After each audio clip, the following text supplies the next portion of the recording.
Hey, what's up YouTube? This is Jesse with Keeping It Real Finance, the channel that always has your back and tells it like it is. In today's video, we're going to be talking all about Dr. Gavin Wood, Polkadot, and I may even fit a little bit in on Kusama. You're not going to want to miss this one. This is a review and price prediction video, which we will have the prediction at the end. So stick around for that. Very important. You're not going to want to miss it.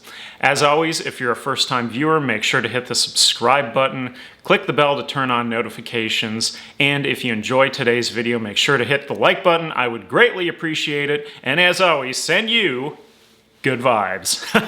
Now let's get it going.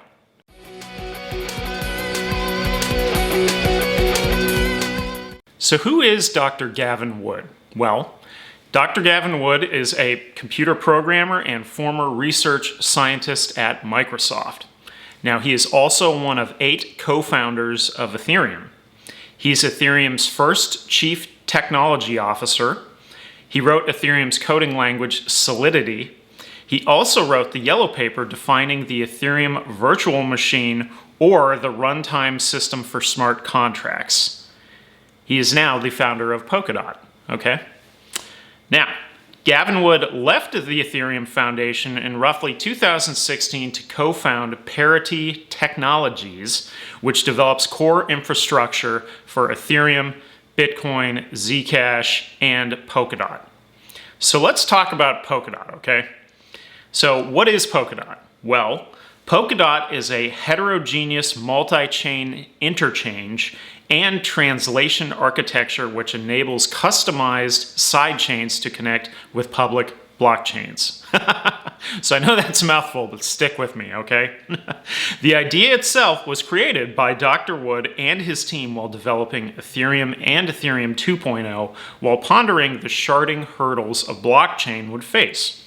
Now, per Dr. Wood himself, that when they started Ethereum in 2014, they actually thought Ethereum 2.0 would be in development by 2016. When they realized that that wasn't going to happen, they decided to build a parallel complementary project that could meet the needs that Ethereum 2.0 wouldn't even be able to meet. So, he wrote the white paper on Polkadot after 4 months of visioning the heterogeneous multi-chain framework. So he's a pretty bright guy, right?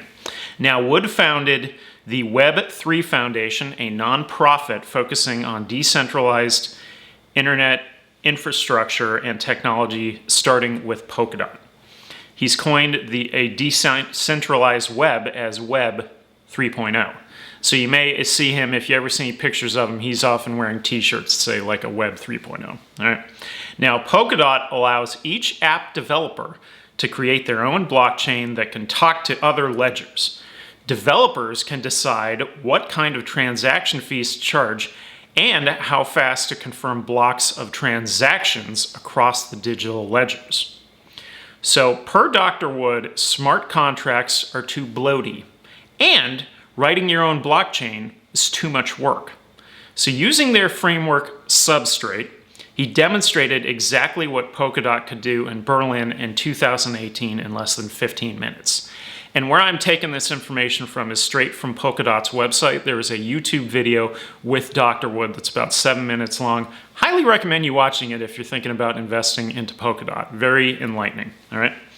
So because every block is multiple blocks, they can, in principle, run 100 times the transactions of Bitcoin or Ethereum. So again, this is the use case. It is much more efficient, right?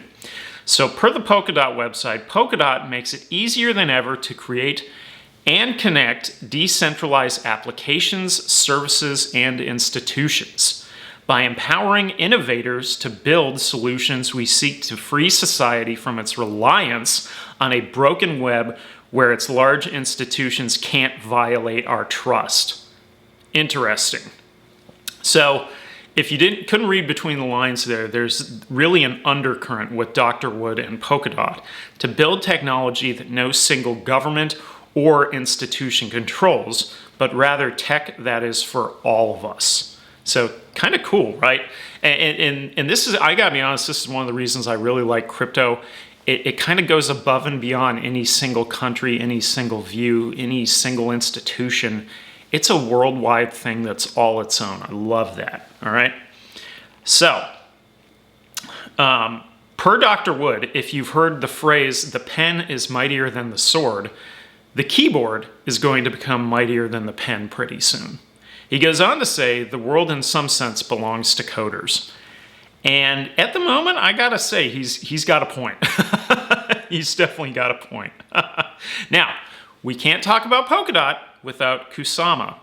So for those who don't know, and I didn't know this prior to this video, Kusama is a scalable multi-chain network for radical innovation and early stage Polkadot deployments.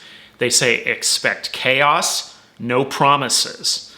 So Kusama is known as Polkadot's canary network. What they mean by that is think of Sting and the Police singing Canary in a Coal Mine, right? So the canary would warn the miners if there's noxious gases.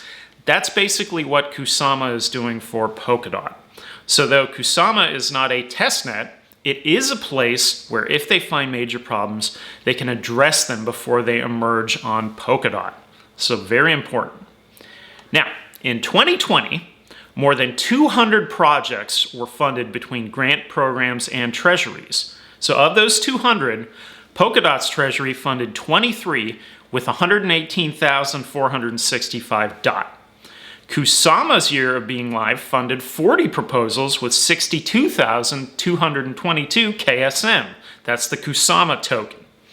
4.1 million was granted to 145 proposals. So in 6 months of existence, Polkadot became the #1 network for staking with 63% of its tokens locked. That's also really important. Now in 2021, we'll see the integration of technology into the mainnet, and Substrate 3.0 will likely be launched in the first half of the year, which will bring Ethereum compatibility. So that's a big deal in terms of news. So what does it all mean for you? Well, here are the pros. Polkadot currently has a market cap of 25 billion, sitting at roughly number 6 in the top 10 coins.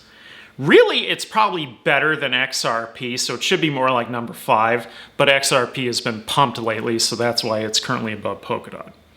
Now, as I stated, 63% of all DOT is locked. It may be even higher than that by now. It has nearly $5 billion in volume, $5 billion in volume traded every day. So there is a lot that's moving through Polkadot. Now, staking rewards can be substantial also depending on the platform.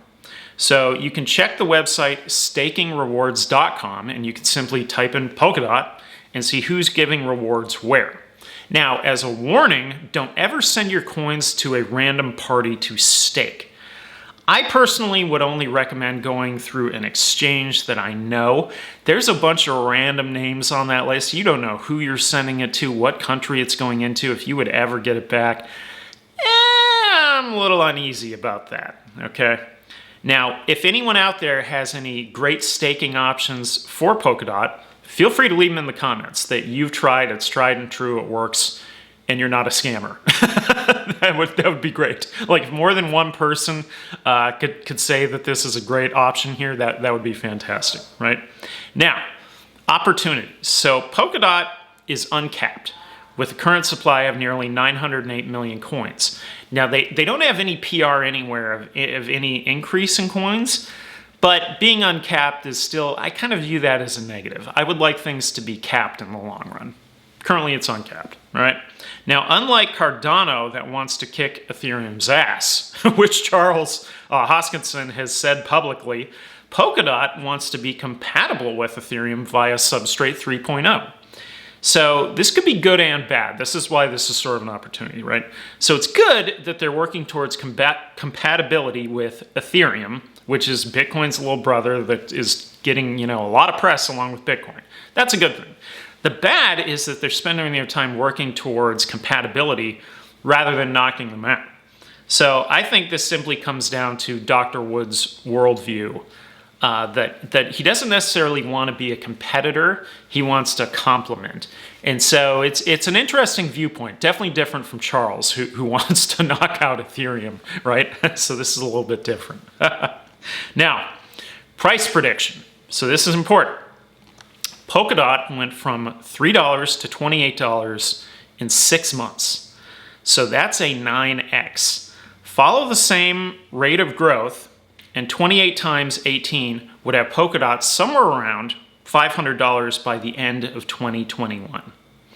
Kusama, on the other hand, in 1 year went from nearly $15 to $161. So that's nearly an 11x.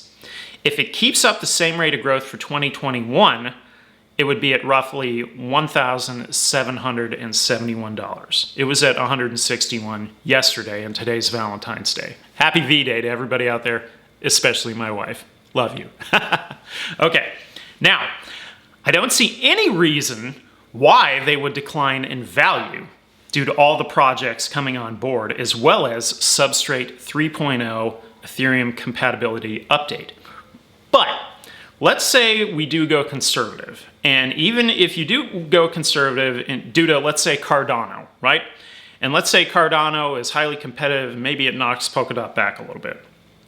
Each coin should still at least 5x by the end of the year. So that's half the rate of growth.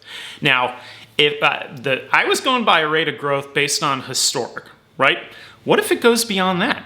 It could go even higher. So at the low end, I see a 5x. At the high end, you have a 10x or more. Now, you think about Ethereum, you think about Bitcoin. Do you think Ethereum is going to 10x this next year? I don't know about that. Do you think Bitcoin's going to 10x? Highly doubt it. Maybe it could, but these ones I'm pretty sure are going to 10x. So, you know, fantastic opportunity here, whether you're going with Polkadot or whether you are going with Kusama.